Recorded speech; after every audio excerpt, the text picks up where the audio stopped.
Capítulo 19 de Un curso de milagros. La consecución de la paz. Parte 1. La curación y la fe.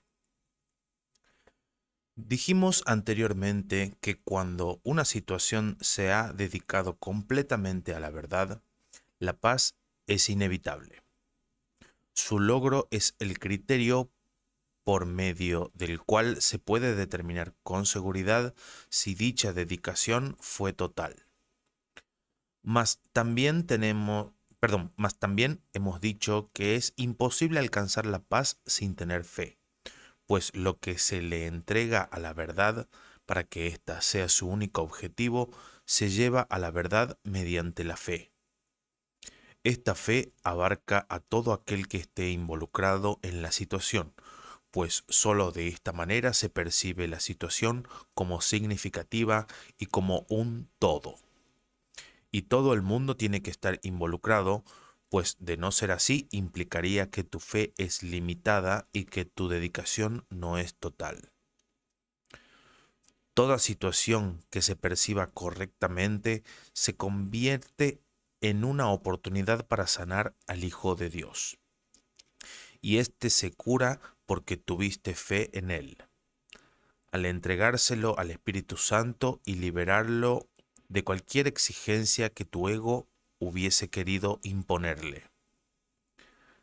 Ves, por consiguiente, que es libre y el Espíritu Santo comparte esa visión contigo. Y puesto que la comparte, la ha dado y así Él cura a través de ti. Unirse a Él en un propósito unificado es lo que hace que ese propósito sea real, porque tú lo completas. Y esto es la curación.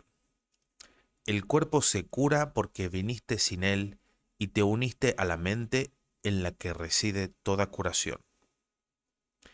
El cuerpo no puede curarse porque no puede causarse enfermedades a sí mismo.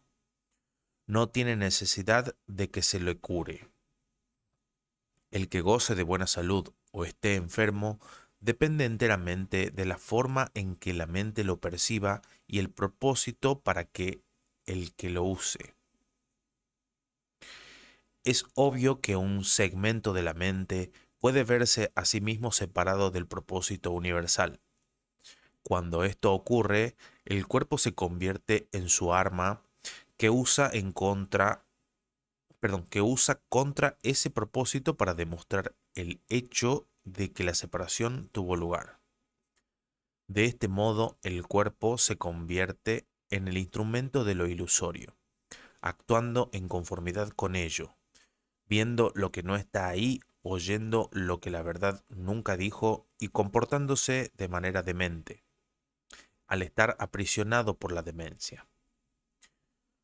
No pases por alto nuestra afirmación anterior, de que la falta de fe conduce directamente a las ilusiones, pues percibir a un hermano como si fuera un cuerpo es falta de fe, y el cuerpo no puede ser usado para alcanzar la unión. Si ves a tu hermano como un cuerpo, habrás dado lugar a una condición en la que unirse a él es imposible. Tu falta de fe te ha separado de él y os ha privado a ambos de la curación. De este modo, tu falta de fe en él se ha opuesto al propósito del Espíritu Santo y ha dado lugar a que se interpongan entre vosotros ilusiones centradas en el cuerpo. Y el cuerpo parecerá estar enfermo, pues lo habrás convertido en un enemigo de la curación y en lo opuesto a la verdad. No puede ser difícil darse cuenta de que la fe tiene que ser lo opuesto a la falta de fe, mas la diferencia en cómo ambas operan no es tan obvia, aunque se deriva directamente de la diferencia fundamental que existe entre ellas. La falta de fe siempre limita y ataca. La fe desvanece toda limitación y brinda plenitud.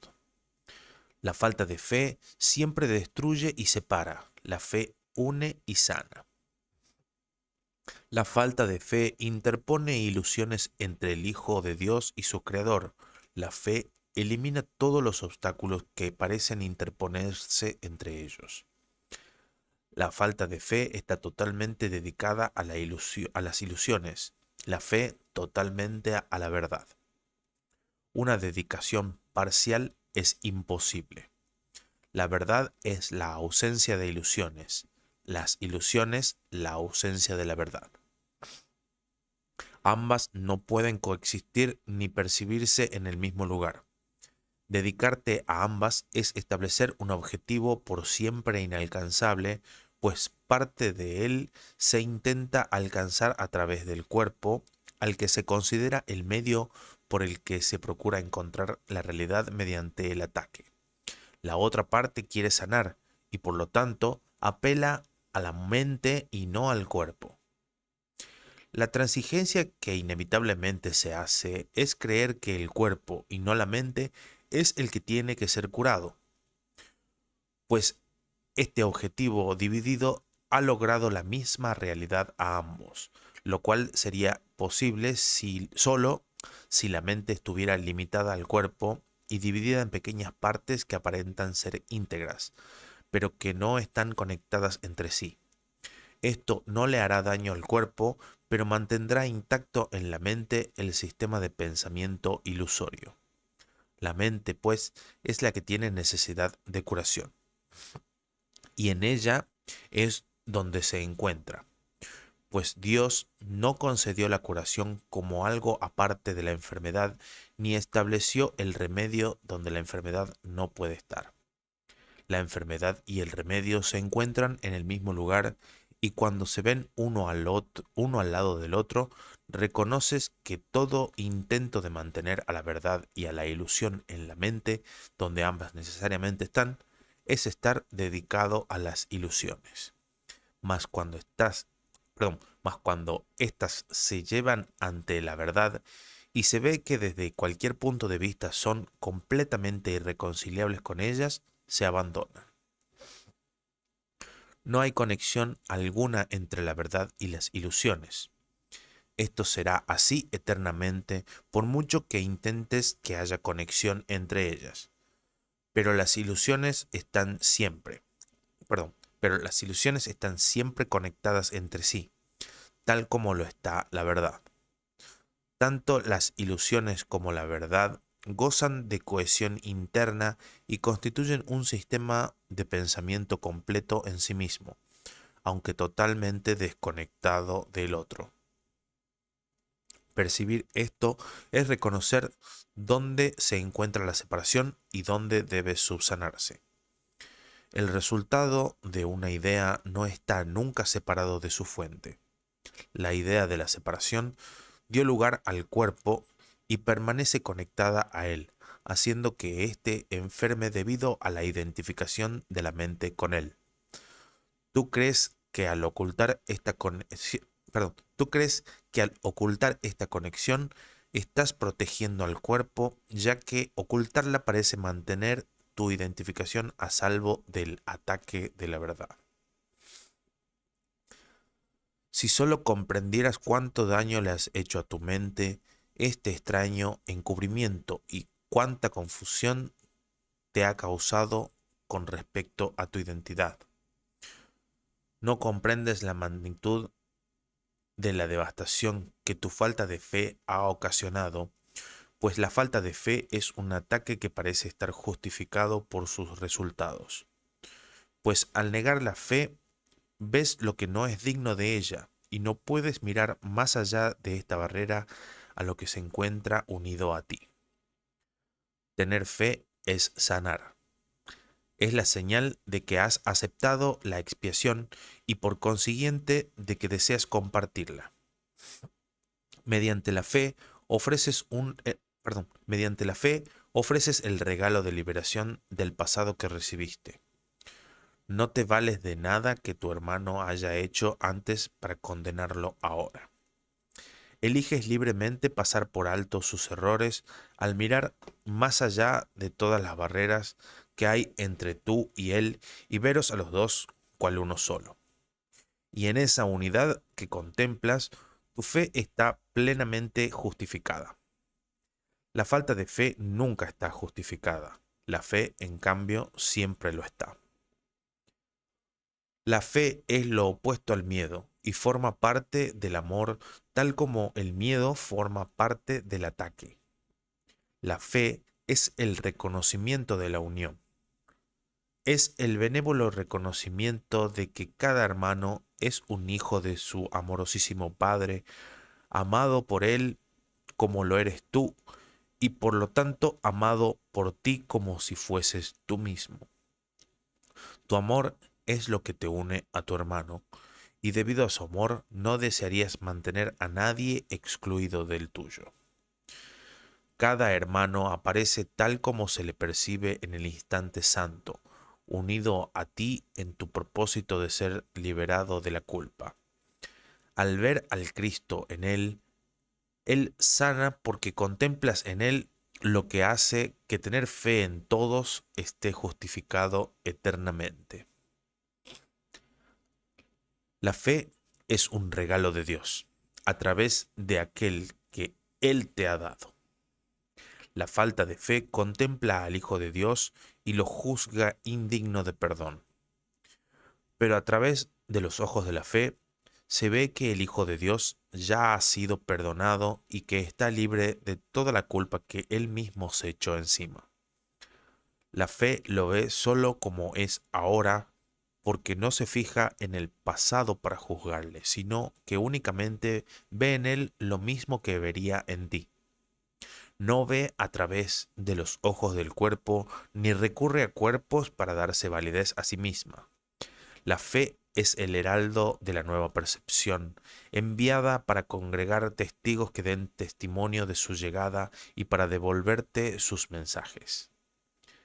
La fe puede intercambiarse tan fácilmente por el conocimiento como el mundo real, pues la fe surge de la percepción del Espíritu Santo y es señal de que compartes esta percepción con Él. La fe es un regalo que le ofreces al Hijo de Dios a través del Espíritu Santo y es tan aceptable para el Padre como para el Hijo. Por lo tanto, te lo ofreces a ti mismo. Tu relación santa con su nuevo propósito te ofrece fe para que se la des a tu hermano. Tu falta de fe os ha separado y así no ves tu salvación en él. La fe, no obstante, os une en la santidad que veis, no a través de los ojos del cuerpo, sino en la visión de aquel que os unió y en quien estáis unidos. La gracia no se le otorga al cuerpo, sino a la mente. Y la mente que la percibe mira instantáneamente más allá del cuerpo y ve el santo lugar donde fue curada. Ahí es donde se alza el altar en el que la gracia fue otorgada y donde se encuentra.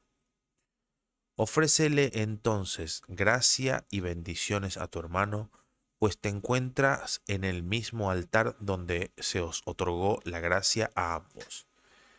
Y dejad que la gracia os cure a la vez, para que podáis curar mediante la fe. En el instante santo, tú y tu hermano os encontráis ante el altar que Dios ha erigido a sí mismo y a vosotros dos. Dejad a un lado la falta de fe y venid a Él juntos. En Él verás el milagro de vuestra relación tal como fue renovada por la fe, y en Él os daréis cuenta de que no hay nada que la fe no pueda perdonar. Ningún error puede obstruir su serena visión, la cual lleva el milagro de curación a todos los errores con la misma facilidad. Pues lo que se les encomienda hacer a los mensajeros del amor, ellos lo hacen, y regresan con las buenas nuevas de haberlo consumado en ti y en tu hermano, que os encontráis unidos ante el altar desde donde ellos fueron enviados.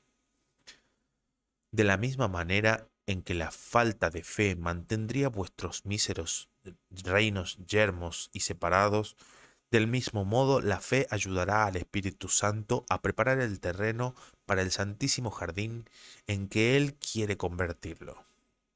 Pues la fe brinda paz y así le pide a la verdad que entre y embellezca lo que ya fue preparado para la hermosura. La verdad sigue muy de cerca a la fe y a la paz, y completa el proceso de embellecimiento que ellas comienzan, pues la fe sigue siendo una de las metas del aprendizaje que deja de ser necesaria una vez que la lección se ha aprendido. La verdad, en cambio, jamás se ausentará. Dedícate, por lo tanto, a lo eterno y aprende a no ser un obstáculo para ello ni convertirlo en un esclavo del tiempo, pues lo que crees hacerle a lo eterno te lo haces a ti mismo. Aquel a quien Dios creó como su hijo no es un esclavo de nada, pues es señor de todo, junto con su creador. Puedes esclavizar a un cuerpo, pero las ideas son libres y no pueden ser aprisionadas o limitadas en algún modo, excepto por la mente que las concibió, pues permanecen unidas a su fuente, que se convierte en su carcelero y en su liberador, según el objetivo que la mente acepte para sí misma. Parte 2. El pecado en contraposición al error. Es esencial que no se confunda el error con el pecado, ya que esta distinción es lo que hace que la salvación sea posible. Pues el error puede ser corregido y lo torcido enderezado, pero el pecado, de ser posible, sería irreversible. La creencia en el pecado está necesariamente basada en la firme convicción de que son las mentes y no los cuerpos las que atacan.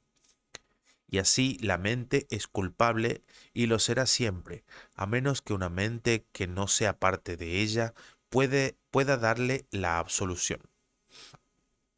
El pecado exige castigo del mismo modo en que el error exige corrección. Y la creencia de que el castigo es corrección es claramente una locura. El pecado no es un error, pues el pecado comporta una arrogancia que la idea del error no posee. Pecar supondría violar la realidad y lograrlo. El pecado es la proclamación de que el ataque es real y de que la culpabilidad está justificada. Da por sentado que el Hijo de Dios es culpable y que por lo tanto ha conseguido perder su inocencia y también convertirse a sí mismo en algo que Dios no creó.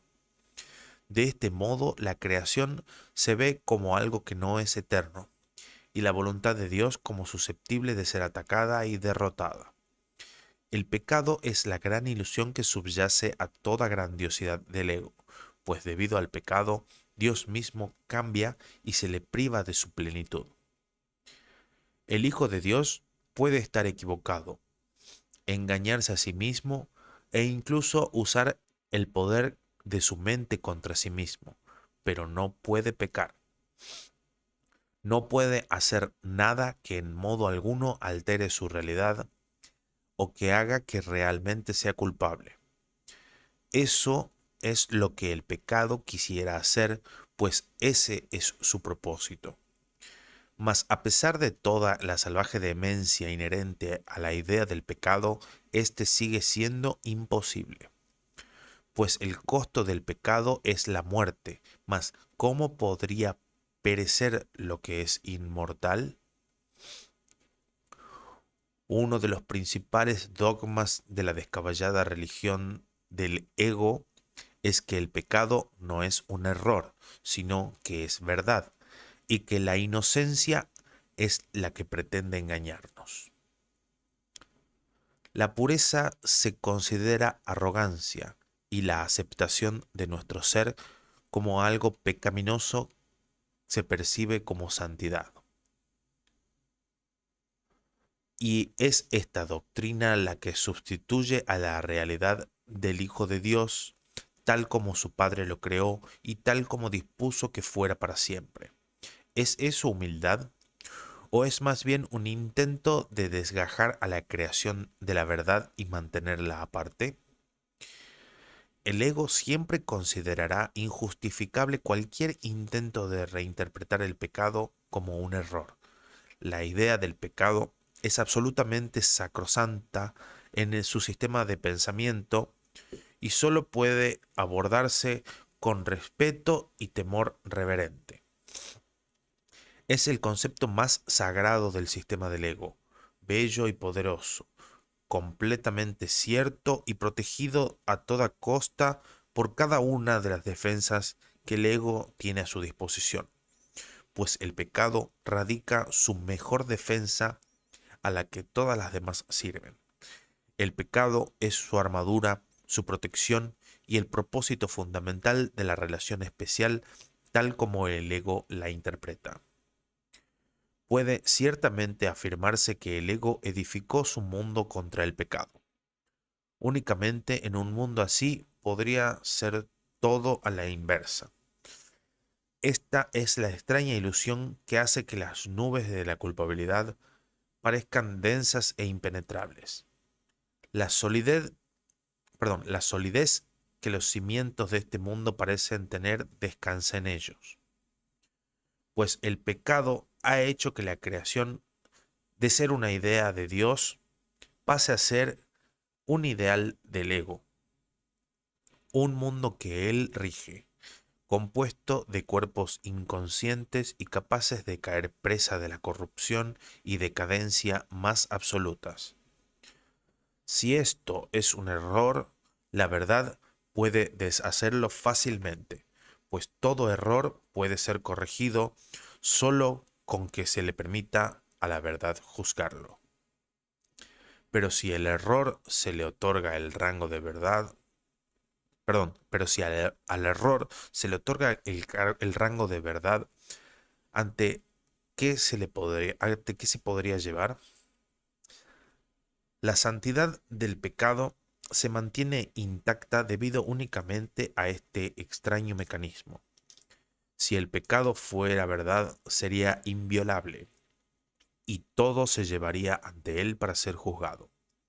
Mas si es un error, es él el que tiene que ser llevado ante la verdad. Es imposible tener fe en el pecado, pues el pecado es falta de fe. Mas es posible tener fe en el hecho de que cualquier error puede ser corregido.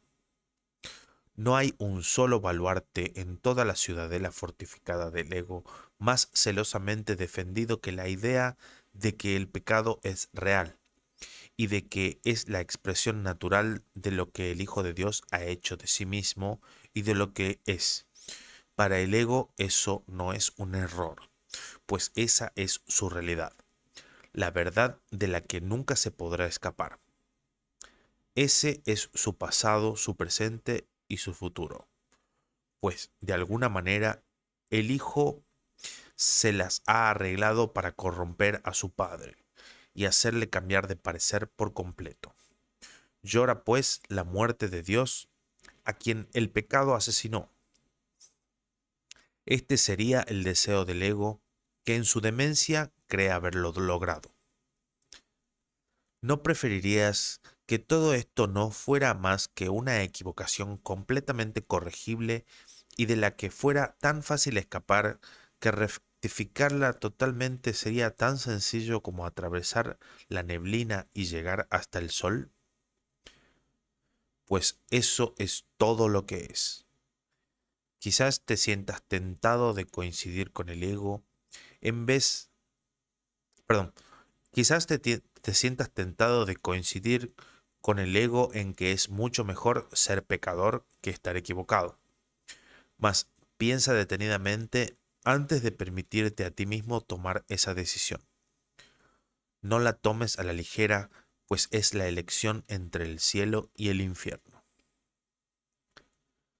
Parte 3. La irrealidad del pecado.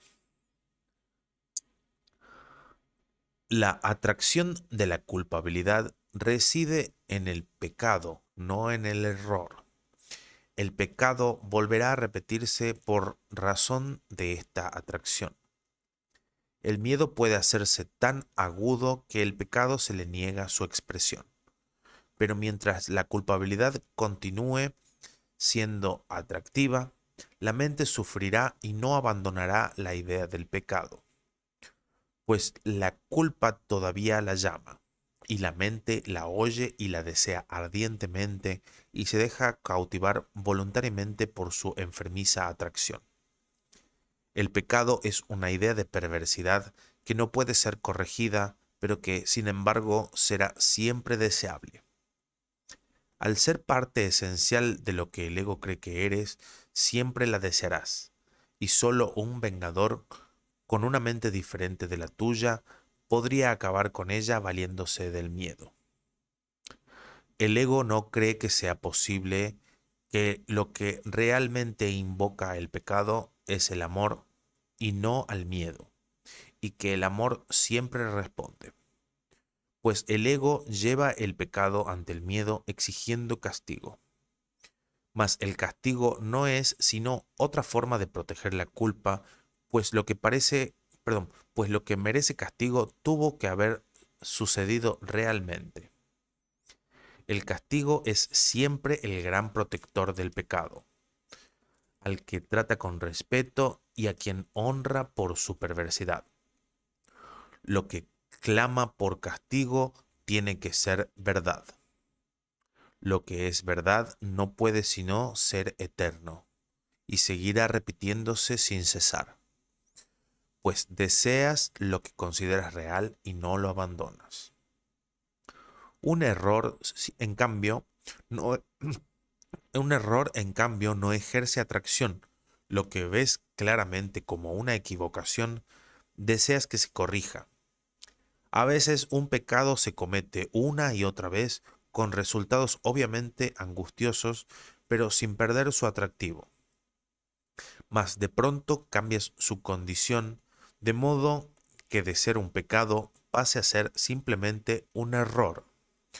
Ahora ya no lo seguirás cometiendo, simplemente no lo volverás a hacer y te desprenderás de él, a menos que todavía te sigas sintiendo culpable. Y en ese caso no harás sino cambiar una forma de pecado por otra, reconociendo que era un error, pero impidiendo su corrección. Eso no supone realmente un cambio en tu percepción, pues es el pecado y no el error el que exige castigo. El Espíritu Santo no puede castigar el pecado. Reconoce los errores y su deseo de corregirlos tal como Dios le encargó que hiciera. Pero no conoce el pecado ni tampoco puede ver errores que no puedan ser corregidos. Pues la idea de un error incorregible no tiene sentido para él. Lo único que el error pide es corrección, y eso es todo. Lo que pide castigo no está realmente pidiendo nada. Todo error es necesariamente una petición de amor. ¿Qué es entonces el pecado? ¿Qué otra cosa podría ser sino una equivocación que quieres mantener oculta, una petición de ayuda que no quieres que sea oída y que por ende se queda sin contestar? En el tiempo, el Espíritu Santo ve claramente que el Hijo de Dios puede cometer errores. En esto compartes su visión, mas no compartes su criterio con respecto a la diferencia que existe entre el tiempo y la eternidad. Y cuando la corrección se completa, el tiempo se convierte en eternidad. El Espíritu Santo puede enseñarte a ver el tiempo de manera diferente y a ver más allá de él, pero no podrá hacerlo mientras sigas creyendo en el pecado. En el error puedes creer, pues éste puede ser corregido por la mente. Pero el pecado es la creencia de que tu percepción es inalterable y de que la mente tiene que aceptar como verdadero lo que le dicta la percepción. Si la mente no obedece, se la juzga como desquiciada.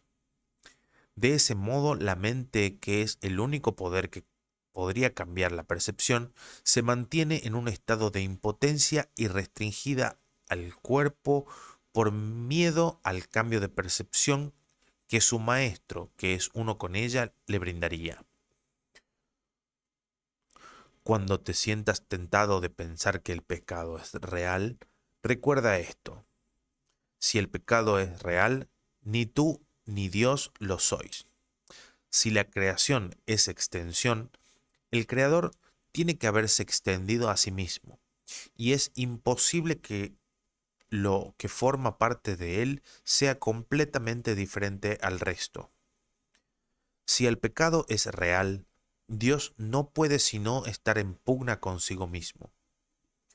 Tiene que estar dividido, debatiéndose entre el bien y el mal, ser en parte cuerdo y en parte demente, pues tiene que haber creado aquello que quiere destruirlo y que tiene el poder de hacerlo. ¿No sería más fácil creer que has estado equivocado que creer eso?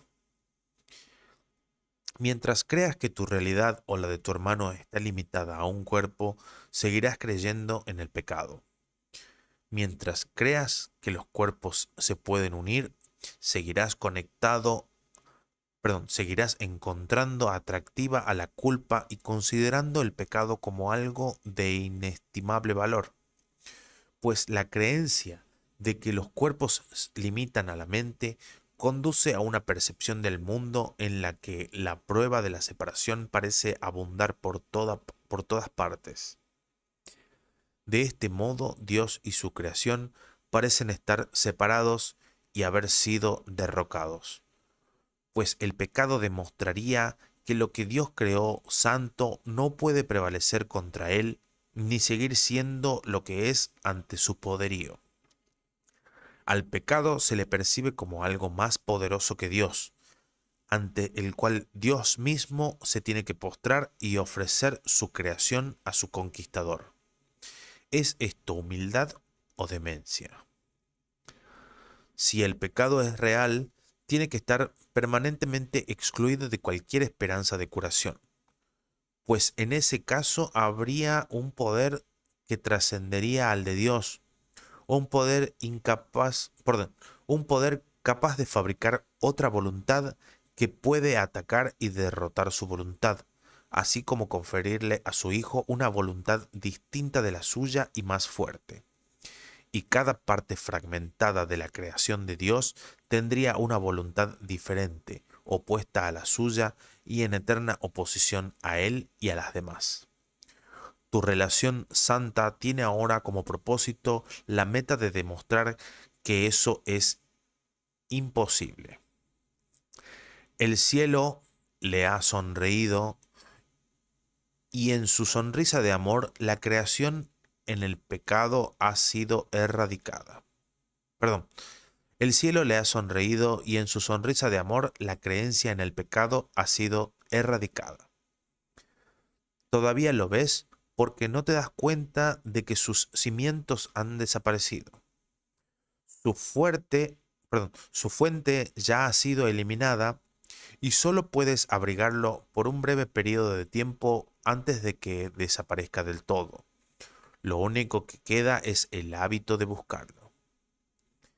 Sin embargo, al contemplar el pecado con la sonrisa del cielo en tus labios y con la bendición del cielo en tu mirada, no seguirás viéndolo por mucho más tiempo, pues en la nueva percepción, la mente lo corrige cuando parece presentarse y se vuelve invisible. Los errores se consideran, los errores se reconocen de inmediato y se llevan enseguida ante la corrección para que sean subsanados, no ocultados. Serás curado del pecado y de todas las atrocidades en el instante en el instante en que dejes de conferirle poder sobre tu hermano, y lo ayudarás a superar sus errores al liberarlo jubilosamente de la creencia en el pecado. En el instante santo verás refulgir la sonrisa del cielo sobre ti y sobre tu hermano, y derramarás luz sobre él en jubiloso reconocimiento de la gracia que se te ha concedido, pues el pecado no puede prevalecer contra una unión que el cielo ve con beneplácito. Tu percepción sanó en el instante santo que el cielo te concedió. Olvídate de lo que has visto y eleva tus ojos con fe hacia lo que ahora puedes ver. Las barreras que impiden el paso al cielo desaparecerán ante tu santa mirada, pues a ti que eras ciego se te ha concedido la visión y ahora puedes ver. No busques lo que ha sido eliminado, sino la gloria que ha sido restituida para que la veas. Mira a tu Redentor y contempla lo que Él quiere que veas en tu hermano, y no permitas que el pecado se alce nuevamente y ciegue tus ojos, pues el pecado te mantendría separado de Él, pero tu Redentor quiere que veas a tu hermano como a ti mismo. Vuestra relación es ahora un templo de curación, un lugar donde todos los que están fatigados pueden venir a descansar. En ella se encuentra el descanso que les espera a todos después de la jornada. Y gracias a vuestra relación, todos ellos se encuentran más cerca de ese descanso. Parte 4. Los obstáculos a la paz. A medida que la paz comience a extenderse desde lo más profundo de tu ser para abarcar a toda la filiación y ofrecerle descanso, se topará con muchos obstáculos.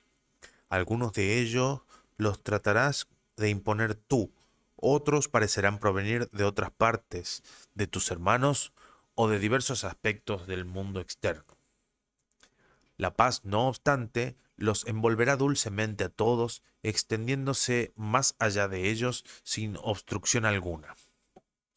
La extensión del propósito del Espíritu Santo desde tu relación a otras personas para incluirlas amorosamente dentro de ella es la manera en que Él armonizará medios y fin.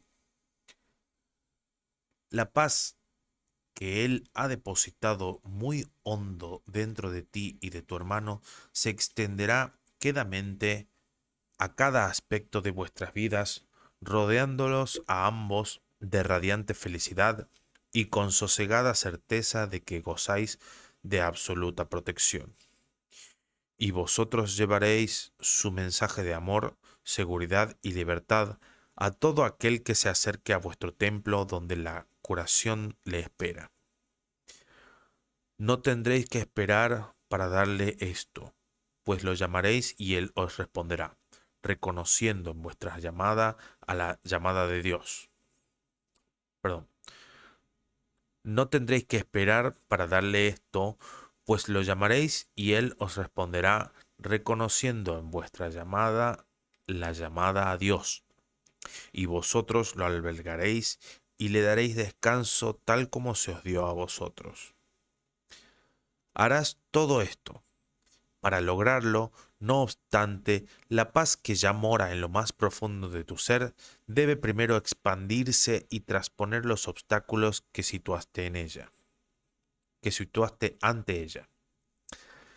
Esto es lo que harás, pues nada que se emprenda con el Espíritu Santo queda inconcluso. No puedes estar seguro de nada de lo que ves fuera de ti, pero de esto sí puedes estar seguro. El Espíritu Santo te pide que le ofrezcas un lugar de reposo donde puedas descansar en él. Él te contestó y entró a formar parte de vuestra relación. ¿No te gustaría corresponder a su gracia y entablar una relación con él? Pues fue él quien le confirió a tu relación el regalo de la santidad, sin la cual te habría resultado eternamente imposible apreciar a tu hermano. Él solo te pide que aceptes por él la gratitud que le debes. Y cuando contemplas a tu hermano con tierna benevolencia, lo estás contemplando a él, pues estás mirando allí donde él está y no donde no está. No puedes ver al Espíritu Santo, pero puedes ver a tus hermanos correctamente, y la luz en ellos te mostrará todo lo que necesitas ver. Cuando la paz que mora en ti se haya extendido hasta abarcar a todo el mundo, la función del Espíritu Santo aquí se habrá consumado. ¿Qué necesidad habrá de ver entonces? Cuando Dios mismo haya dado el paso final, el Espíritu Santo reunirá todas las gracias que le hayas dado y toda la gratitud que le hayas ofrecido, y las depositará dulcemente ante su Creador en nombre de su Santísimo Hijo, y el Padre las aceptará en su nombre. ¿Qué necesidad hay de ver en presencia de su gratitud? A. El primer obstáculo, el deseo de deshacerte de la paz. El primer obstáculo de la paz, el primer obstáculo que la paz debe salvar es tu deseo de deshacerte de ella, pero no puede extenderse a menos que la conserves. Tú eres el centro desde donde ella irradia hacia afuera, para invitar a otros a entrar. Eres su hogar, su tranquila morada desde donde se extiende serenamente hacia el exterior, aunque sin abandonarte jamás. Si la dejaras sin hogar, ¿cómo podría entonces morar dentro del Hijo de Dios?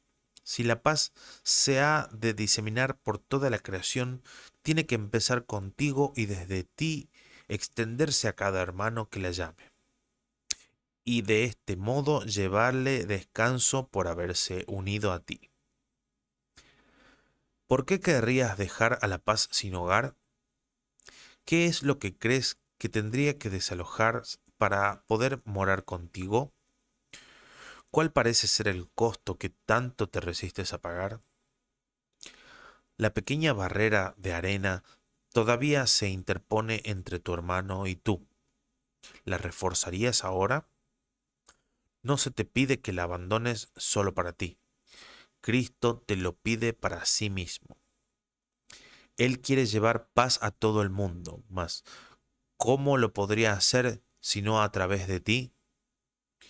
¿Dejarías que un pequeño banco de arena, un muro de polvo, una aparente y diminuta barrera se interpusiera entre tus hermanos y la salvación?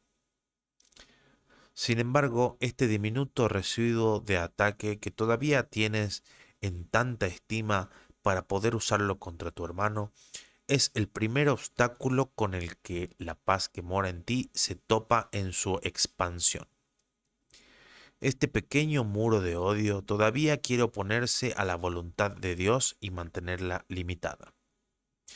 El propósito del Espíritu Santo se encuentra en paz dentro de ti, pero aún no estás dispuesto a dejar que se una a ti completamente. Todavía te opones un poco a la voluntad de Dios, y esa pequeña oposición es un límite que quieres imponerle a toda ella. La voluntad de Dios es una sola, no muchas. No tiene opuestos, pues aparte de ella no hay ninguna otra. Lo que todavía quieres conservar detrás de tu pequeña barrera y mantener separado de tu hermano parece ser más poderoso que el universo, pues da la impresión de restringir a éste y a su creador. Y lo que este pequeño muro pretende es nublar el propósito del cielo y mantenerlo oculto de él. ¿Rechazarías la salvación que te ofrece el dador de la salvación? Pues eso es lo que estás haciendo. De la misma manera en que la paz no podría alejarse de Dios, tampoco podría alejarse de ti. No tengas miedo de ese pequeño obstáculo, pues no puede frenar la voluntad de Dios. La paz fluirá a través de él y se unirá a ti sin impedimentos. No se te puede negar la salvación, es tu meta. Aparte de eso, no hay nada más que elegir. No tienes ninguna meta aparte de la de unirte a tu hermano, ni ninguna aparte de aquella que le pediste al Espíritu Santo que compartiera contigo. El pequeño muro se derrumbará silenciosamente bajo las alas de la paz, pues la paz enviará a sus mensajeros desde ti a todo el mundo. y las barreras se derrumbarán ante su llegada con la misma facilidad con la que superará aquellas que tú interpongas. Vencer al mundo no es más difícil que superar tu pequeño muro, pues en el milagro de tu relación santa, una vez libre de esa barrera, se encuentran todos los milagros. No hay grados de dificultad en los milagros, pues todos ellos son el mismo. Cada uno supone una dulce victoria de la atracción del amor sobre la atracción de la culpabilidad. ¿Cómo no iba a poder lograrse esto donde quiera que se emprendiera? La culpa no puede levantar barreras reales contra ello, y todo lo que parece interponerse entre tu hermano y tú tiene que desaparecer por razón de la llamada que contestaste. Desde ti que respondiste, aquel que te contestó quisiera llamar a otros. Su hogar reside en tu relación santa.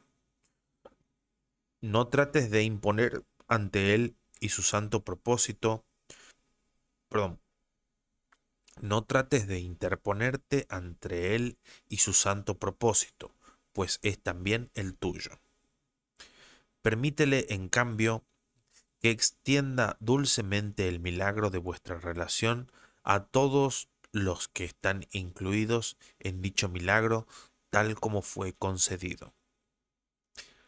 Reina un silencio en el cielo, una feliz expectativa, un pequeño respiro lleno de júbilo en reconocimiento del final de la jornada.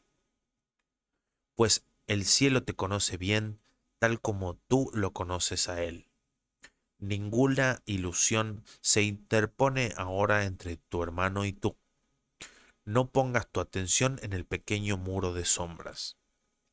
El sol se ha elevado por encima de él.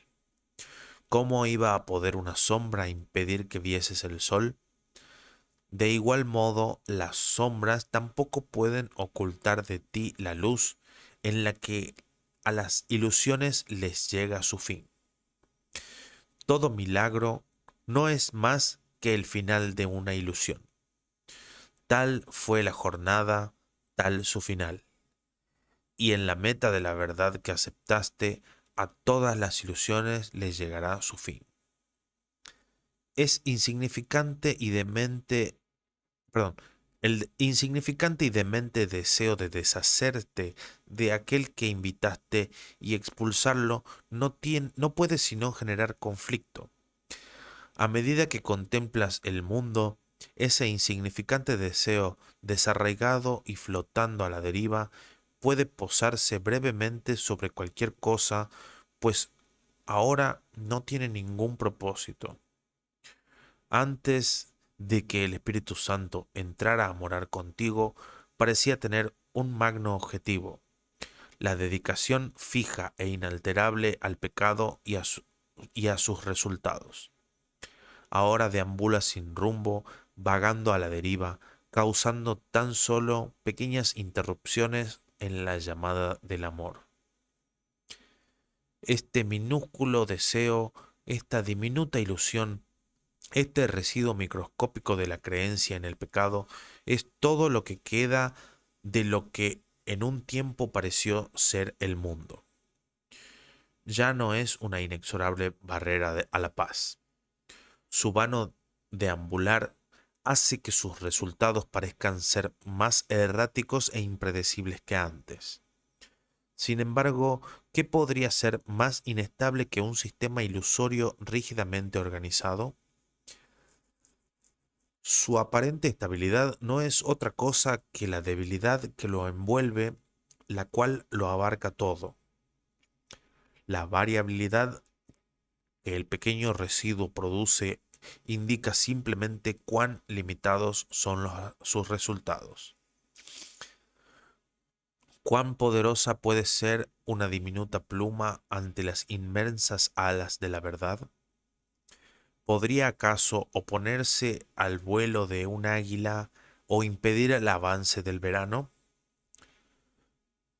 podría interferir en los efectos que el sol veraniego produciría sobre un jardín cubierto de nieve. Ve con cuánta facilidad se puede levantar y transportar este pequeño vestigio para no volver jamás. Perdón. Ve con cuánta facilidad se puede levantar y transportar este pequeño vestigio para no volver jamás. Despídete de él con alegría, no con pesar, pues de por sí no es nada ni significaba nada cuando la fe que tenías en su protección era mayor. ¿No preferirías darle la bienvenida al cálido sol veraniego en lugar de poner tu atención en un copo de nieve que está derritiéndose y tiritar al acorde del frío invernal? La atracción de la culpabilidad. La atracción de la culpabilidad hace que se le tenga miedo al amor, pues el amor nunca se fijaría en la culpabilidad en lo absoluto. La naturaleza del amor es contemplar solamente la verdad, donde se ve a sí mismo y fundirse con ella en santa unión y en compleción. De la misma forma en que el amor no puede sino mirar más allá del miedo, así el miedo no puede ver el amor. Pues en el amor reside el fin de la culpa tan inequívocamente como que el miedo depende de ella. El amor solo se siente atraído por el amor. Al pasar por alto completamente a la culpa, el amor no ve el miedo. Al estar totalmente desprovisto de ataque, es imposible que pueda temer. El miedo se siente atraído por lo que el amor no ve y ambos creen que lo que el otro ve no existe. El miedo contempla la culpabilidad con la misma devoción con la que el amor se contempla a sí mismo, y cada uno de ellos envía sus mensajeros que retornan con mensajes escritos en el mismo lenguaje que se utilizó al enviarlos. El amor envía a sus mensajeros tiernamente y estos retornan con mensajes de amor y de ternura. A los mensajeros del miedo se les ordena con aspereza que vayan en busca de culpa y que hagan acopio de cualquier retazo de maldad y de pecado que puedan encontrar sin que se les escape ninguno, so pena de muerte, y que los depositen ante su Señor y amo respetuosamente. La percepción no puede obedecer a dos amos que piden distintos mensajes en lenguajes diferentes. El amor pasa por alto aquello en lo que el miedo se cebaría. Lo que el miedo exige, el amor ni siquiera lo puede ver. La intensa atracción de la culpabilidad, que la culpabilidad siente por el miedo, está completamente ausente de la tierna percepción del amor. Lo que el amor contempla no significa nada para el miedo y es completamente invisible. Las relaciones que se entablan en este mundo son el resultado de cómo se ve el mundo.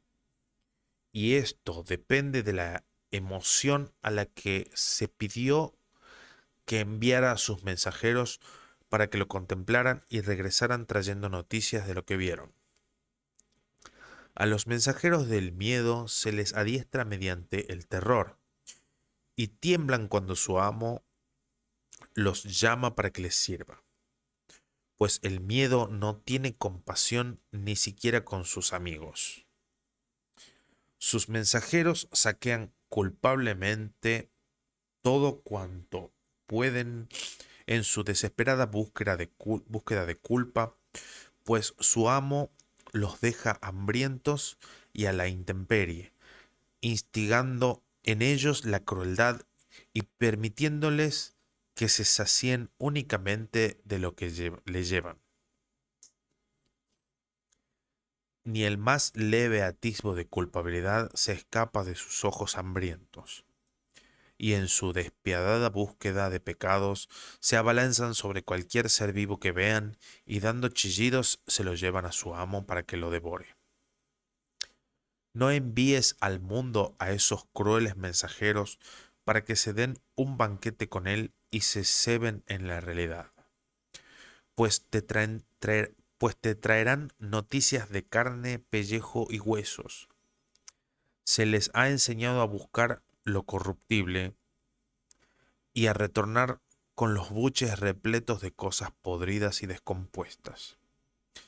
Para ellos, tales cosas son bellas, ya que parecen mitigar las crueles punzadas del hambre, pues el dolor del miedo los pone frenéticos, y para evitar el castigo de aquel que los envía, le ofrecen lo que tienen en gran estima.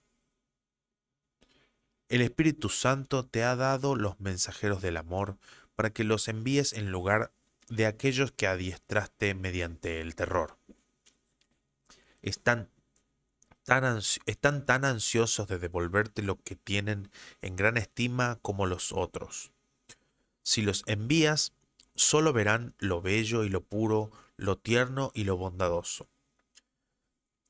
Tendrán el mismo cuidado de que no se les escape ningún acto de caridad, ninguna ínfima expresión de perdón, ni ningún hálito de amor. Y retornarán con todas las cosas bellas que encuentren para compartirlas amorosamente contigo. No tengas miedo de ellos. Te ofrecen la salvación. Sus mensajes son mensajes de seguridad, pues ven el mundo como un lugar bondadoso. Si envías únicamente los mensajeros que el Espíritu Santo te da, sin desear otros mensajes que los suyos, nunca más verás el miedo. El mundo quedará transformado ante tu mirada, limpio de toda culpa y teñido por una suave pincelada de belleza. No hay ningún miedo en el mundo que tú mismo no hayas sembrado en él, ni ninguno que puedas seguir viendo después de pedirle a los mensajeros del amor que lo desvanezcan. El Espíritu Santo te ha dado sus mensajeros para que se los envíes a tu hermano y para que retornen a ti con el amor, perdón, no hay ningún miedo en el mundo que tú mismo no hayas sembrado en él, ni ninguno que puedas seguir viendo después de pedirles a los mensajeros del amor que lo desvanezcan. El Espíritu Santo te ha dado sus mensajeros para que se los envíes a tu hermano y para que retornen a ti con lo que el amor ve. Se te han dado para reemplazar a los hambrientos perros del miedo que enviabas en su lugar y marchan adelante para dar a conocer que el fin del miedo ha llegado. El amor también quiere desplegar ante ti un festín sobre una mesa cubierta con un mantel inmaculado en un plácido jardín donde solo se oye un cántico angelical y un suave y feliz murmullo. Es este un banquete en honor a tu relación santa, en el que todo el mundo es un invitado de honor. Y en un instante santo todos bendecís la mesa de comunión juntos, al uniros fraternalmente ante ella. Yo me uniré a vosotros ahí, tal como lo prometí hace mucho tiempo y como todavía lo sigo prometiendo, pues en vuestra nueva relación se me da la bienvenida, y donde se me da la bienvenida, allí estoy. Se me da la bienvenida en un estado de gracia, lo cual quiere decir que finalmente me has perdonado, pues me convertí en el símbolo de tu pecado y por esa razón tuve que morir en tu lugar. Para el ego, el pecado significa muerte, y así la expiación se alcanza mediante el asesinato. Se considera que la salvación es un medio a través del cual el Hijo de Dios fue asesinado en tu lugar. Mas ¿iba acaso a ofrecerte mi cuerpo a ti, a quien amo, sabiendo lo insignificante que es? ¿O por el contrario te enseñaría que los cuerpos no nos pueden separar? Mi cuerpo no fue más valioso que el tuyo, ni fue tampoco un mejor instrumento para comunicar lo que es la salvación, sino, si bien no su fuente. Perdón, mi cuerpo no fue más valioso que el tuyo, ni fue tampoco un mejor instrumento para comunicar lo que es la salvación, si bien no su fuente. Nadie puede morir por otro, y la muerte no expía los pecados, pero puedes vivir para demostrar que la muerte no es real. El cuerpo ciertamente parecerá ser el símbolo del pecado mientras creas que mientras crea que puede proporcionarte lo que deseas. Y mientras creas que puede darte placer, creerás también que puede causarte dolor. Pensar que podrías estar contento y satisfecho con tan poco es herirte a ti mismo y limitar la felicidad de la que podrías gozar, es recurrir al dolor para que llene tus escasas reservas y haga tu vida más plena. Esto es compleción tal como el ego. Esto es compleción tal como el ego lo entiende, pues la culpa se infiltra susceptiblemente, perdón, pues la culpa se infiltra subrepticialmente allí donde se ha desplazado a la felicidad y la sustituye. La comunión es otra forma de compleción que se extiende más allá de la culpa porque se extiende más allá del cuerpo. B. El segundo obstáculo. La creencia de que el cuerpo es valioso por razón de lo que ofrece. Dijimos que el primer obstáculo que la paz tiene que superar es tu deseo de deshacerte de ella. Allí donde la atracción de la culpabilidad impera, no se desea la paz.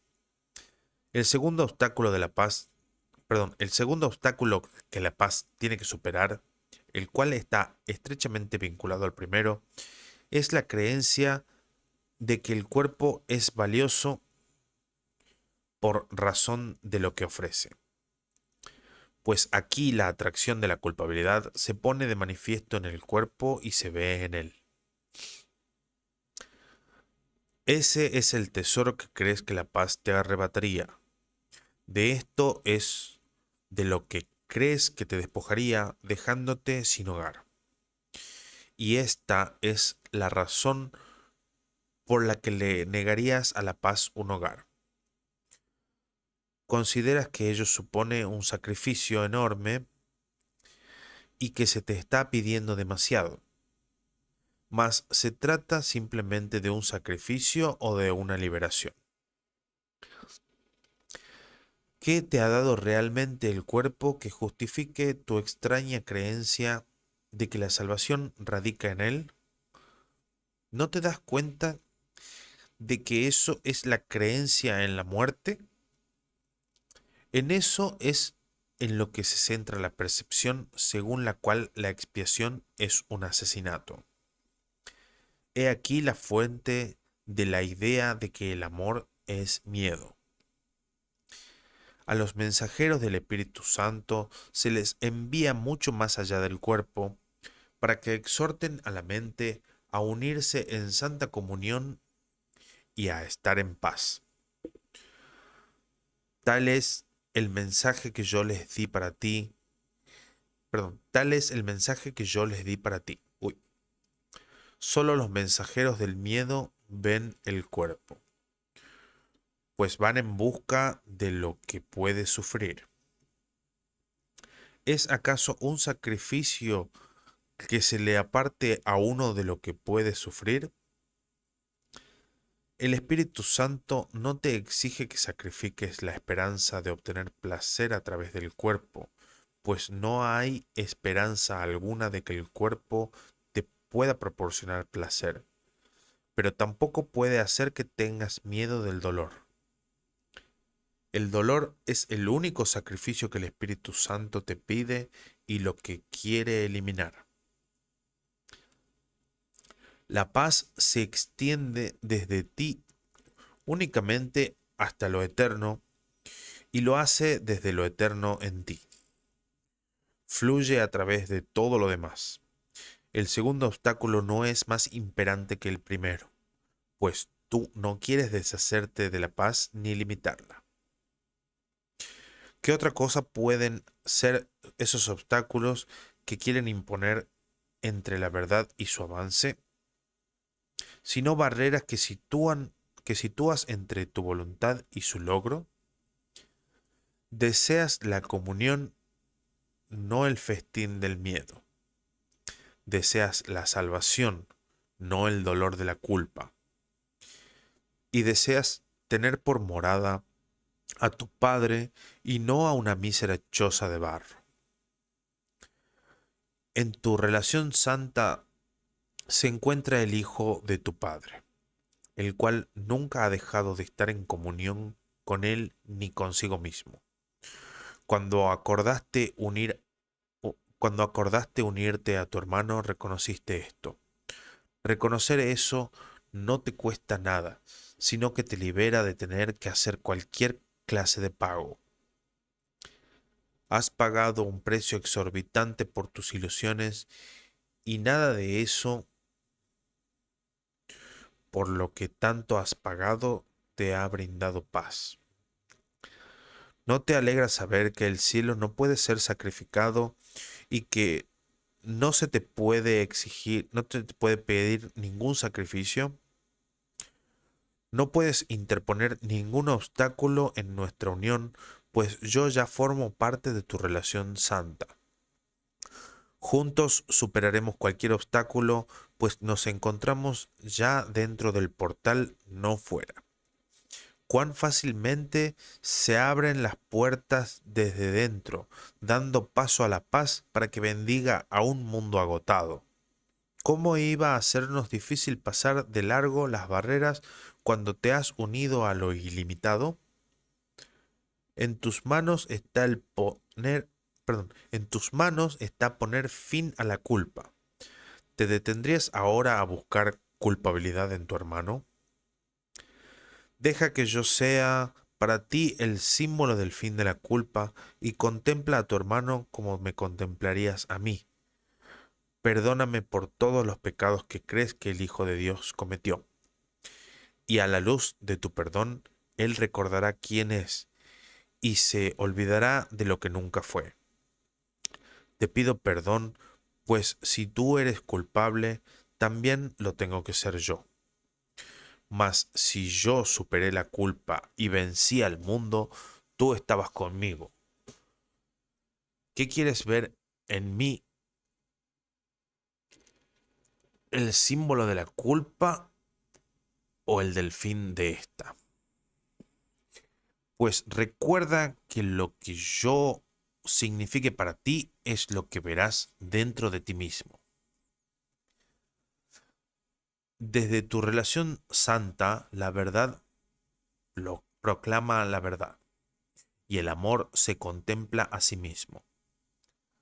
La salvación fluye desde lo más profundo del hogar que nos ofreciste a mi Padre y a mí, y allí estamos juntos en la serena comunión en la que el Padre y el Hijo están unidos. Venid, oh fieles, a la santa unión del Padre y del Hijo en vosotros, y no os mantengáis aparte de lo que se os ofrece como muestra de agradecimiento por haberle dado a la paz su hogar en el cielo. Llevad a todo el mundo el jubiloso mensaje del fin de la culpa, y todo el mundo contestará. Piensa en lo feliz que te sentirás cuando todos den testimonios del fin del pecado y te muestren que el poder de ésta ha desaparecido para siempre. ¿Dónde puede seguir habiendo culpabilidad una vez que la creencia en el pecado ha desaparecido? ¿Y dónde está la muerte una vez que se ha dejado de oír para siempre a su gran defensor? Perdóname por tus ilusiones y libérame del castigo que me quieres imponer por lo que no hice. Y al enseñarle a tu hermano a ser libre, aprenderás lo que es la libertad que yo enseñé y por lo tanto me liberarás. Formo parte de tu relación santa. Sin embargo, preferirías aprisionarme tras los obstáculos que interpones a la libertad e impedirme llegar hasta ti. Mas no es posible mantener alejado a uno que ya está ahí, y en él se hace posible que nuestra comunión, en la que ya estamos unidos, sea el foco de la nueva percepción que derramará la luz que reside en ti por todo el mundo. La atracción del dolor. Tu pequeño papel consiste únicamente en entregarle al Espíritu Santo las ideas del sacrificio en su totalidad y aceptar la paz que Él te ofrece a cambio sin imponer ningún límite que impida su extensión, lo cual limitaría tu conciencia de ella. Pues lo que Él otorga tiene que extenderse si quieres disponer de su poder ilimitado y utilizarlo para liberar al Hijo de Dios. No es de este poder de lo que quieres deshacerte, y puesto que ya dispones de él, no puedes limitarlo. Si la paz no tiene hogar, tampoco lo tenemos ni tú ni yo. Y aquel que es nuestro hogar se queda sin hogar junto con nosotros. ¿Es eso lo que quieres? ¿Deseas ser un eterno vagabundo en busca de paz? ¿Podrías ¿Pondrías tus esperanzas de paz y felicidad en lo que no puede sino fracasar? Tener fe en lo eterno está siempre justificado, pues lo eterno es siempre benévolo, infinitamente paciente y completamente amoroso. Te aceptará totalmente y te colmará de paz, pero solo se puede unir a lo que ya está en paz dentro de ti, que es tan inmortal como lo es lo eterno. El cuerpo no puede proporcionarte ni paz ni desasosiego, ni alegría ni dolor. Es un medio, no un fin. De por sí no tiene ningún propósito, sino solo el que se le atribuye. El cuerpo parecerá ser aquello que constituya el miedo para alcanzar, el cuerpo parecerá ser aquello que constituya el medio para alcanzar el objetivo que tú le asignes. Solo la mente puede fijar propósitos y solo la mente puede discernir los medios necesarios para su logro, así como justificar su uso. Tanto la paz como la culpabilidad son estados mentales que se pueden alcanzar. Y esos estados son el hogar de la emoción que los suscita, que por consiguiente es compatible con ellos. Examina entonces qué es lo que es compatible contigo. Esta es la elección que tienes ante ti y es una elección libre. Y todo lo que radica en ella vendrá con ella. Y lo que crees ser jamás puede estar separado de ella. El cuerpo aparenta ser el gran traidor de la fe. En él residen la desilusión y las semillas de la falta de fe, mas solo si le pides lo que no puedes dar. ¿Puede acaso ser tu error causa razonable para la depresión, la desilusión y el ataque como represalia contra lo que crees que te ha fallado? No uses tu error para justificar tu falta de fe. No has pecado, pero te has equivocado con respecto a lo que significa tener fe. Mas la corrección de tu error te dará motivos para tener fe. Es imposible tratar de obtener placer a través del cuerpo y no hallar dolor. Es esencial que esta relación se entienda, ya que el ego la considera la prueba del pecado. En realidad no es punitiva en absoluto, pero sí es el resultado inevitable de de equipararte con el cuerpo, lo cual es la invitación al dolor, pues le abre las puertas al miedo, haciendo que se convierta en su propósito. La atracción de la culpabilidad no puede sino entrar con él, y cualquier cosa que el miedo le ordene hacer al cuerpo es, por lo tanto, dolorosa. El cuerpo compartirá el dolor de todas las ilusiones y la ilusión de placer se experimentará como dolor. ¿No es acaso esto inevitable?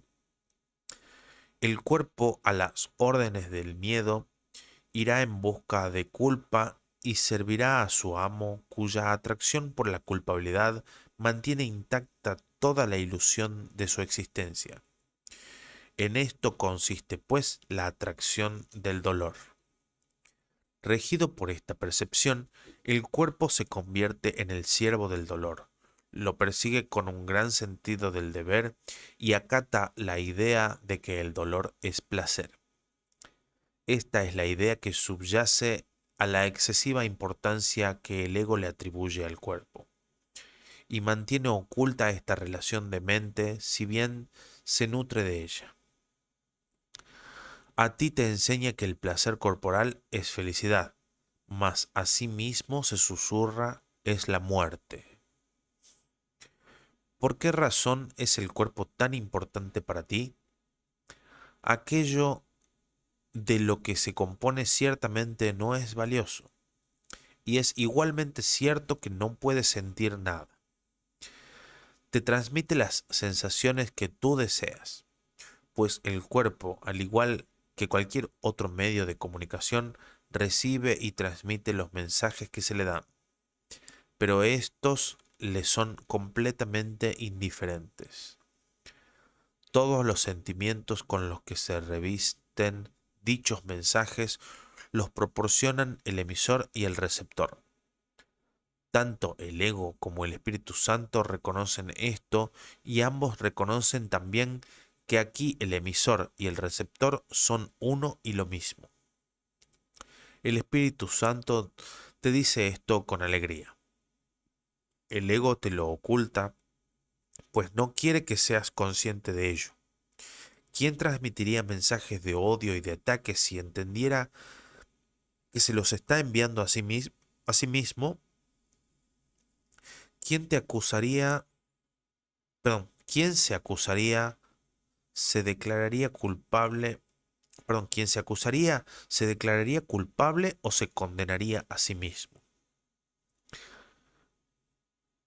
El ego siempre proyecta sus mensajes fuera de ti, al creer que es otro y no tú el que ha de sufrir por sus mensajes de ataque y culpa. E incluso si tú sufres, el otro ha de sufrir aún más. El supremo embaucador reconoce que esto no es verdad.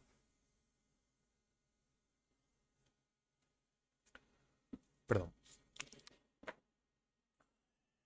El supremo embaucador reconoce que esto no es verdad, pero como enemigo de la paz que es, te incita a que proyectes todos tus mensajes de odio y así te liberes a ti mismo.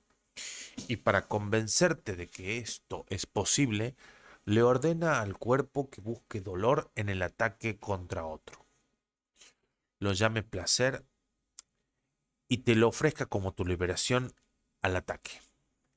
Uh.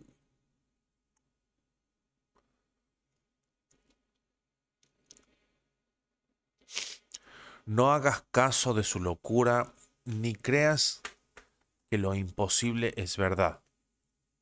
No olvides que el ego ha consagrado el cuerpo al objetivo del pecado y que tiene absoluta fe de que el cuerpo puede lograrlo.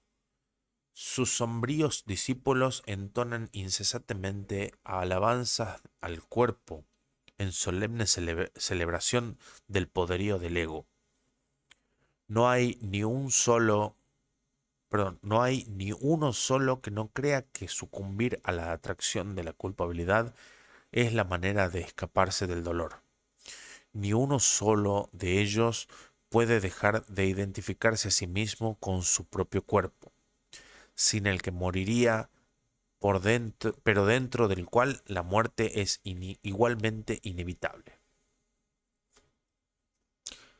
Los discípulos del ego no se dan cuenta de que se han consagrado a sí mismos a la muerte.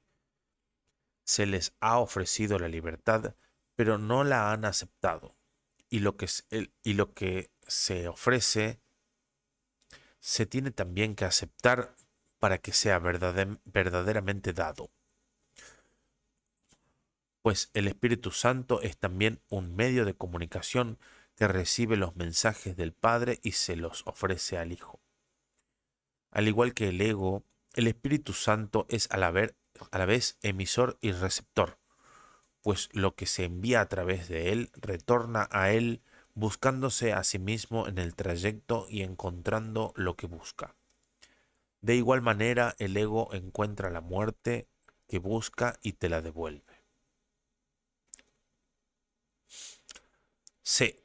El tercer obstáculo, la atracción de la muerte. A ti y a tu hermano, en cuya relación especial el Espíritu Santo entró a formar parte, se os ha concedido liberar y ser liberados del culto a la muerte. Pues esto fue lo que se os ofreció y vosotros aceptasteis. No obstante, tenéis que aprender más acerca de ese extraño culto, pues encierra el tercer obstáculo que la paz debe superar, y nadie puede morir a menos que elija la muerte. Lo que parece ser el miedo a la muerte es realmente su atracción. La culpa es asimismo algo temido y temible, mas no ejerce ningún poder excepto sobre aquellos que se sienten atraídos por ella y la buscan. Y lo mismo ocurre con la muerte.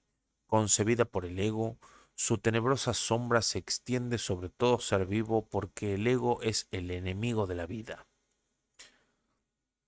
Mas una sombra no puede matar. ¿Qué es una sombra para los que viven? Basta con que la pasen de largo para que desaparezca. ¿Y qué ocurre con aquellos cuya consagración es no vivir? Los pecadores enlutados, el lúgubre coro del ego, quienes se arrastran penosamente en dirección contraria a la vida, tirando de sus cadenas y marchando en lenta procesión en honor de su sombrío dictador, señor y amo de la muerte. Toca a cualquiera de ellos con las dulces manos del perdón y observa cómo desaparecen sus cadenas juntos con las tuyas. Ve cómo se despoja del ropaje de luto con el que iba vestido a su propio funeral y óyele reírse de la muerte. Gracias a tu perdón puede escapar de la sentencia que el pecado quería imponerle. Esto no es arrogancia, es la voluntad de Dios. ¿Qué podría ser imposible para ti que elegiste que su voluntad fuese la tuya? ¿Qué significado podría tener la muerte para ti? Tu dedicación no es a la muerte ni a su amo. Cuando aceptaste el glorioso propósito del Espíritu Santo en vez de el del ego, renunciaste a la muerte y la sustituiste por la vida. Ya sabemos que ninguna idea abandona su fuente. Y la muerte es el resultado del pensamiento al que llamamos ego, tan inequívocamente como la vida es el resultado del pensamiento de Dios. El cuerpo incorruptible. El pecado, la culpa y la muerte se originaron en el ego en clara oposición a la vida, a la inocencia y a la voluntad de Dios mismo. ¿Dónde puede hallarse semejante oposición sino en las mentes enfermizas de los desquiciados que se han consagrado a la locura y se oponen firmemente a la paz del cielo? Pero una cosa es segura: Dios, que no creó ni el pecado ni la muerte, no dispone que tú estés aprisionado por ellos, pues Él no conoce el pecado ni sus resultados.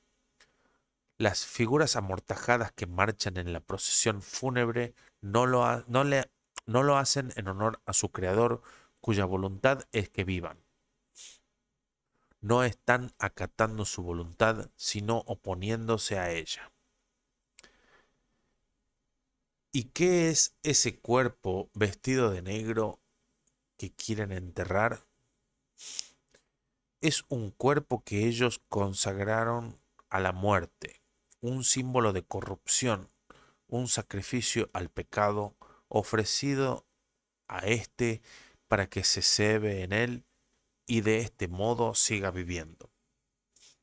Algo condenado, maldecido por su hacedor y lamentado por todos los miembros de la procesión fúnebre que se identifican con él. Tú que crees haber sentenciado al Hijo de Dios a esto, eres arrogante, pero tú que quieres liberarlo, no haces sino honrar la voluntad de su Creador. La arrogancia del pecado, el orgullo de la culpa, el sepulcro de la separación son todos parte de tu consagración a la muerte, lo cual aún no has reconocido. La purpurina de culpa con la que revestiste al cuerpo no haría sino destruirlo, pues lo que el ego ama lo mata por haberle obedecido, pero no puede matar a lo que no obedece. Tienes tienes otra consagración que puede mantener el cuerpo incorrupto y en perfectas condiciones mientras sea útil para tu santo propósito. El cuerpo es tan incapaz de morir como de sentir. No hace nada. De por sí no es ni corruptible ni incorruptible. No es nada. Es el resultado de una insignificante y descabellada idea de corrupción que puede ser corregida. Pues Dios ha contestado a esta idea de mente con una idea suya, una respuesta que no se ha alejado de él y que por lo tanto lleva al Creador a la conciencia de toda mente que haya oído su respuesta y la haya aceptado. A ti que estás dedicado a lo incorruptible, se te ha concedido mediante tu aceptación el poder de liberar de la corrupción.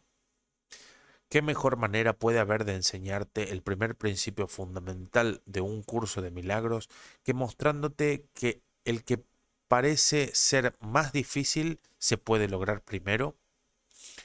El cuerpo no puede hacer otra cosa que servir a tu propósito. Tal como, tal como lo consideres, eso es lo que te parecerá que es. La muerte, de ser real, supondría la ruptura final y absoluta de la comunicación, lo cual es el objetivo del ego. Aquellos que tienen miedo de la muerte no ven con tanta frecuencia y con cuánta fuerza claman por ella, implorándole que venga a salvarlos de la comunicación, pues consideran que la muerte es un refugio, el gran Salvador tenebroso que libera de la luz de la verdad, la respuesta a la respuesta, lo que acalla la voz que habla en favor de Dios. Sin embargo, Abandonarte a la muerte no pone fin al conflicto. Solo la respuesta de Dios es su fin. El obstáculo que tu aparente amor por la muerte supone y que la paz debe superar parece ser muy grande, pues en él yacen ocultos todos los secretos del ego, todas sus insólitas artimañas, todas sus ideas enfermizas y sus extrañas imaginaciones. En él radica la ruptura final de la unión, el triunfo de lo que es, el triunfo de lo que el ego ha fabricado sobre la creación de Dios, la victoria de lo que no tiene vida sobre la vida misma. Bajo el polvoriento contorno de su mundo distorsionado, el ego quiere dar sepultura al Hijo de Dios, a quien ordenó asesinar y en cuya putrefacción reside la prueba de que Dios mismo es impotente ante el poderío del ego e incapaz de proteger la vida que él creó contra el cruel deseo de matar del ego. Hermano mío, criatura de Dios, esto es más que un sueño de muerte. No hay funeral ni altares tenebrosos. No hay mandamientos siniestros ni distorsionados ritos de condena a los que el cuerpo te pueda conducir. No pidas que se te libere de eso.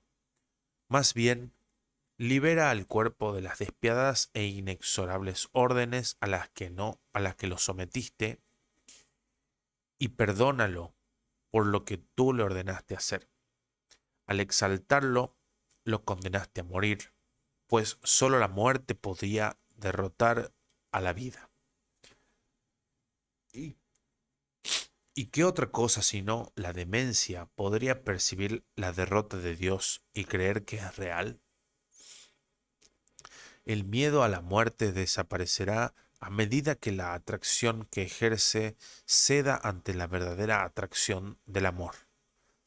El final del pecado que anida quedamente en la seguridad de tu relación, protegido por tu unión con tu hermano y listo para convertirse en una poderosa fuerza al servicio de Dios, está muy cerca.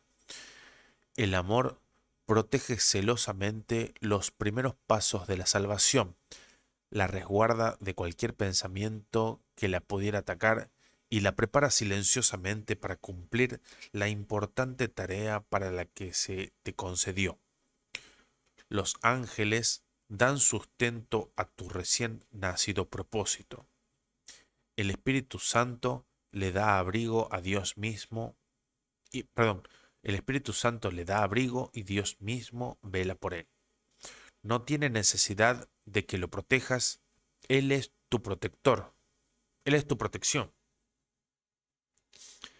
pues es inmortal y en Él reside el final de la muerte.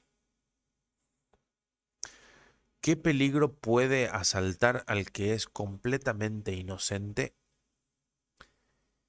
¿Qué puede atacar al que está libre de culpa? ¿Qué temor podría venir a perturbar la paz de la impecabilidad misma? Perdón. ¿Qué temor podría venir a perturbar la paz de la impecabilidad misma? Si bien lo que se te ha concedido todavía se encuentra en su infancia, está en completa comunicación con Dios y contigo. En sus diminutas manos se encuentran perfectamente a salvo todos los milagros que has de obrar y te los ofrece. El milagro de la vida es eterno y aunque ha nacido en el tiempo, se le da sustento en la eternidad.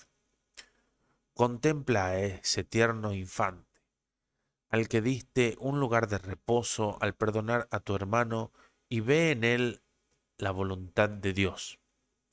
He aquí el bebé de Belén renacido, y todo aquel que le dé abrigo lo seguirá, no a la cruz, sino a la resurrección y a la vida.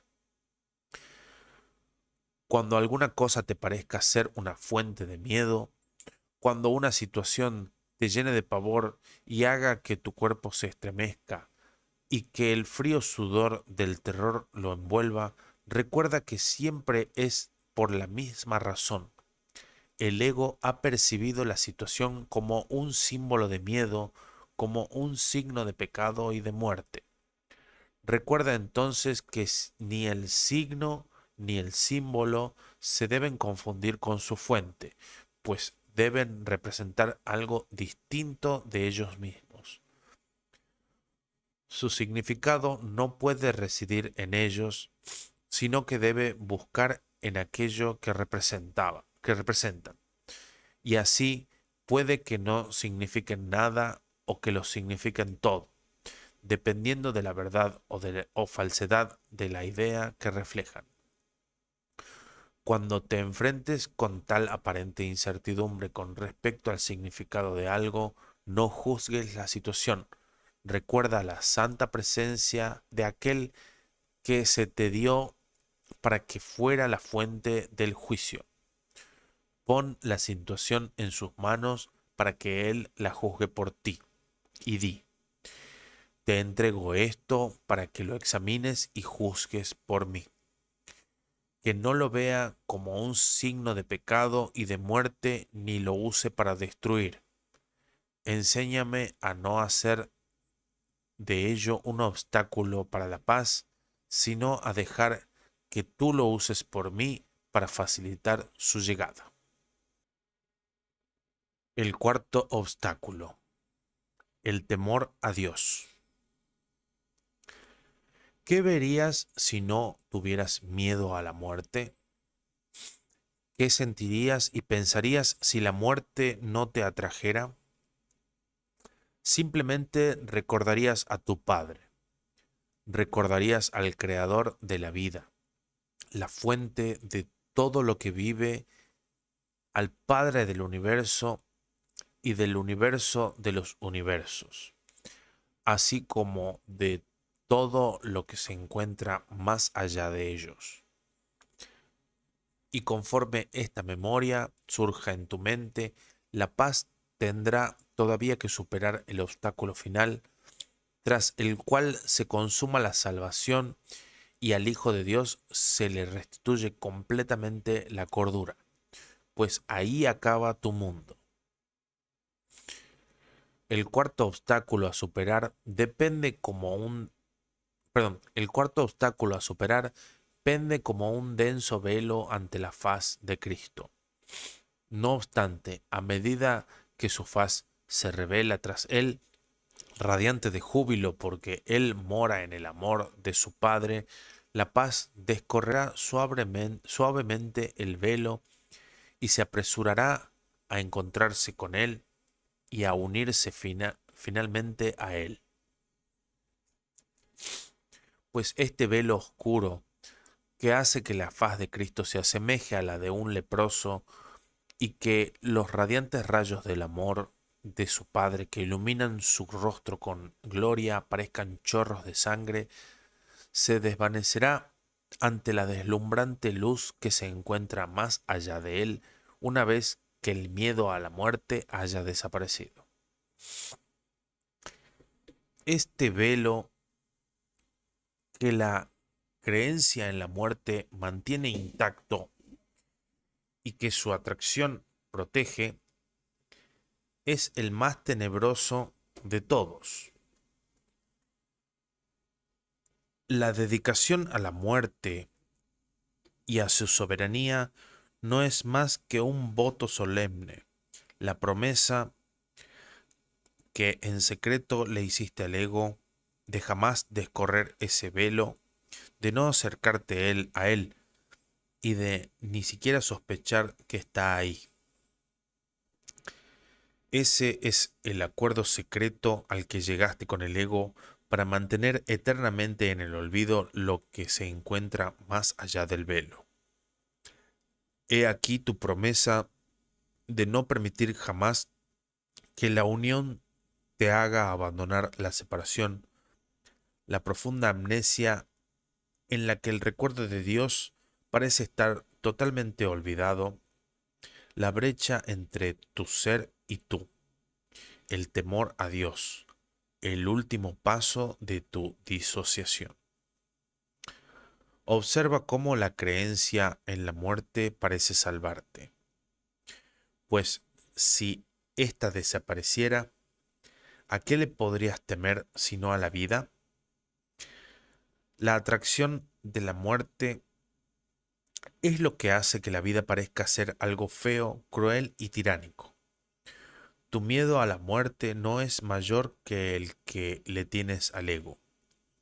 Ambos son amigos que has elegido, ya que en tu secreta alianza con ellos has acordado no permitir jamás que el temor de Dios se revoque, de manera que pudieras contemplar la faz de Cristo y unirte a Él en su Padre. Cada obstáculo que la paz debe superar te salva de la misma manera. El miedo que lo originó cede ante el amor que se encuentra detrás y de este modo el miedo desaparece. Y lo mismo ocurre con este último obstáculo. El deseo de deshacerte de la paz y de ahuyentar al Espíritu Santo se desvanece en presencia del sereno reconocimiento de que amas a Dios. La exaltación del cuerpo se abandona a favor del Espíritu, al que amas como jamás podrías haber amado al cuerpo. Y la atracción de la muerte desaparece para siempre a medida que la atracción del amor despierta en ti y te llama. Desde más allá de cada uno de los obstáculos que te impiden amar, el amor mismo ha llamado. Y cada uno de ellos ha sido superado mediante el poder de atracción que ejerce lo que se encuentra tras ellos. El hecho de que desearas el amor, el hecho de que desearas el miedo era lo que hacía que parecieran insuperables. Mas cuando oíste la voz del amor tras los obstáculos, contestaste y estos desaparecieron. Y ahora te encuentras aterrorizado ante lo que juraste no volver a mirar nunca más. Baja la vista al recordar la promesa que le hiciste a tus amigos. La belleza del pecado, la sutil atracción de la culpabilidad, la santa imagen encerada de la muerte y el temor de la venganza del ego a quien le juraste con sangre que no lo abandonarías, se alzan todos rogándote que no levantes la mirada.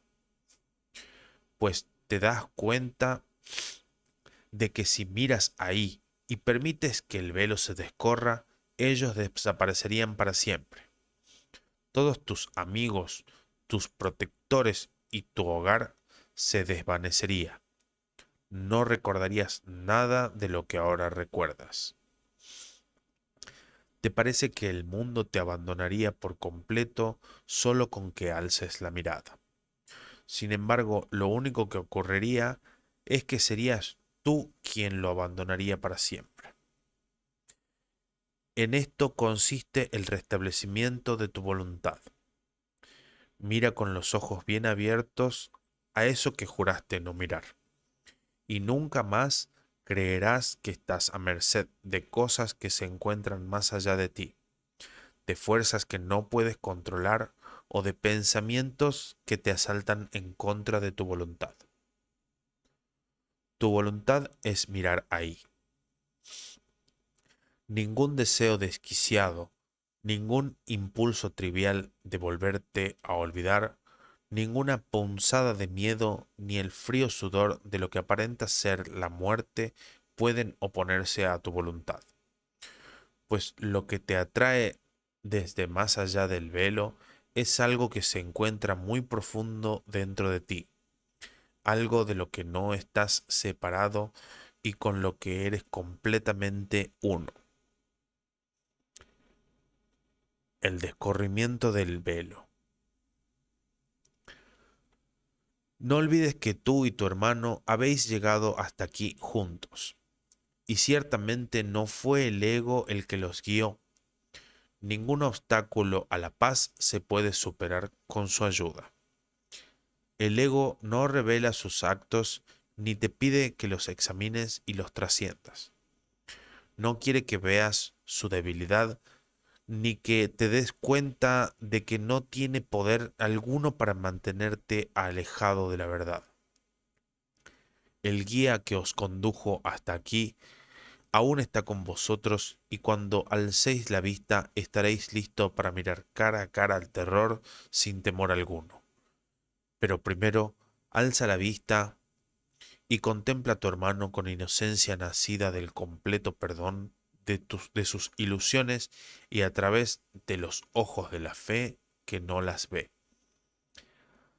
Nadie puede enfrentarse al temor a Dios sin experimentar terror, a menos que haya aceptado la expiación y haya aprendido que las ilusiones no son reales. Nadie puede enfrentarse a este obstáculo solo, pues no habría podido llegar a este punto si su hermano no lo hubiera acompañado. Y nadie se atrevería a enfrentarse a dicho temor sin haber perdonado a su hermano de todo corazón. Quédate ahí un rato, pero sin temblar. Ya estás listo. Unámonos en un instante santo, aquí, en este lugar, al que el propósito que se te señaló en un instante santo te ha conducido. Y unámonos con la fe de que aquel que nos condujo a todos juntos hasta aquí, también le ofrecerá la inocencia que necesitas, consciente de que la aceptarás por mi amor y por el suyo. No es posible, no es posible tampoco enfrentarse a esto demasiado pronto. Este es el lugar al que todo el mundo tiene que llegar cuando esté listo. Una vez que ha encontrado a su hermano, está listo. Sin embargo, llegar simplemente hasta ahí no es suficiente, pues una jornada desprovista de propósito sigue siendo algo absurdo e inconcluso. Perdón, pues una jornada desprovista de propósito sigue siendo algo absurdo e incluso cuando ha concluido no parece haber tenido sentido alguno. Cómo podrías saber que ha finalizado a menos que te dieras cuenta de que su propósito se ha consumado? Ahí, con el final de la jornada ante ti, es cuando ves su propósito. Y es ahí donde eliges hacerle frente al obstáculo y seguir vagando o seguir vagando sin rumbo, solo para tener que regresar y elegir de nuevo. Hacerle frente al temor a Dios requiere cierta preparación. Solo los cuerdos pueden mirar de frente a la absoluta demencia y a la locura delirante con piedad y compasión, pero sin miedo, pues solo les podría parecer temible si la comparten y tú la compartes mientras no contemples a tu hermano con perfecta fe, con perfecto amor y con perfecta ternura. Mientras no lo perdones completamente, tú sigues sin ser perdonado. Tienes miedo de Dios porque tienes miedo de tu hermano. Temes a lo que no perdonas. Y nadie alcanza el amor con el miedo a su lado. Este hermano que está a tu lado todavía te sigue pareciendo un extraño. No lo conoces y la interpretación que haces de él es temible. Y lo sigues atacando para mantener a salvo lo que crees ser. Sin embargo, en sus manos está tu salvación. Ves su locura que detestas porque la compartes con él. Y toda la piedad y el perdón que la curaría dan paso al miedo. Hermano, necesitas perdonar a tu hermano, pues juntos compartiréis la locura o el cielo. Y juntos alzaréis la mirada con fe o no la alzaréis en absoluto.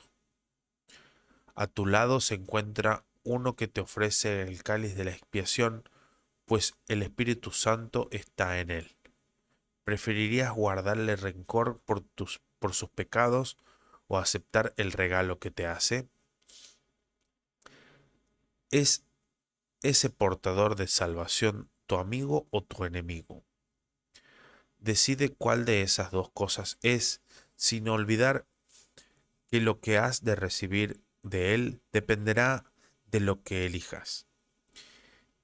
Él tiene el poder de perdonar tus pecados, tal como tú tienes el de perdonar los suyos.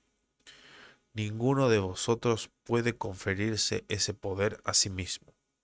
Vuestro Salvador, no obstante, se encuentra al lado de cada uno de vosotros. Deja que Él sea lo que es, y no trates de hacer del amor tu enemigo. Contempla a tu amigo, al Cristo que está a tu lado. Qué santo y hermoso es. Pensaste que había pecado porque arrojaste sobre él el velo del pecado para ocultar su hermosura. A pesar de ello, él te sigue extendiendo el perdón para que compartas con él su santidad. Este enemigo, este extraño, te sigue ofreciendo la salvación por ser tu amigo. Los enemigos de Cristo, los adoradores del pecado, no saben a quién atacan. Este es tu hermano que ha sido crucificado por el pecado y que aguarda para ser liberado del dolor. ¿No le concederías tu perdón cuando Él es el único que te lo puede conceder a ti? A cambio de su redención, Él te dará la tuya, tan indudablemente como que Dios creó cada ser vivo y lo ama. Y te la dará de verdad, pues la redención será ofrecida así como recibida. No hay gracia del cielo que no puedas ofrecerle a tu hermano y recibir de tu santísimo amigo. No permitas que te la niegue, pues al recibirla se la ofreces a él, y él recibirá de ti lo que tú recibiste de él. La redención se te ha concedido para que se la des a tu hermano y para que de esta manera la recibas. Liberas al que perdonas y participas de lo que das. Perdona los pecados que tu hermano cree haber cometido, así como toda la culpa que crees ver en él. Este es el santo lugar de resurrección, al que venimos de nuevo y al que retornaremos hasta que la redención se haya consumado y recibido. Antes de condenar a tu hermano, recuerda quién es él y da gracias a Dios de que sea santo y de que se le haya dado el regalo de la santidad para ti. Únete a él con alegría y elimina todo vestigio de culpa de su perturbada y torturada mente. Ayúdale a levantar la pesada carga de pecado que echaste sobre sus hombros y que él aceptó como propia, y arrójala lejos de él sonriendo felizmente. No la oprimas contra su frente como si fuese una corona de espinas, ni lo claves a ella, dejándolo irredento y sin esperanzas. Ten fe en tu hermano, pues la fe, la esperanza y la misericordia son tuyas para que las des. A las manos que dan se les da el regalo. Contempla a tu hermano y ve en él el regalo de Dios que quieres recibir. Ya es casi la Pascua, la temporada de la resurrección. Concedámonos la redención unos a otros y compartámosla para podernos levantar unidos en la resurrección y no separados en la muerte. Contempla el regalo de libertad que le di al Espíritu Santo para ti, y liberaos juntos al ofrecerle al Espíritu Santo ese mismo regalo. Y al dárselo, recibidlo de Él a cambio de lo que le disteis. Él nos conduce a ti y a mí para que nos podamos encontrar aquí, en este sagrado lugar, y juntos tomar la misma decisión. Libera a tu hermano aquí, tal como yo te liberé a ti. Hazle el mismo regalo y contémplalo sin ninguna clase de condena. Considéralo tan inocente como yo te considero a ti, y pasa por alto los pecados que él cree ver en sí mismo. Ofrécele su libertad y completa emancipación del pecado en este huerto de aparente agonía y muerte. De esta manera allanaremos juntos el camino que conduce a la resurrección del Hijo de Dios y le permitiremos elevarse de nuevo al feliz recuerdo de su Padre, quien no conoce el pecado ni la muerte, sino la vida eterna.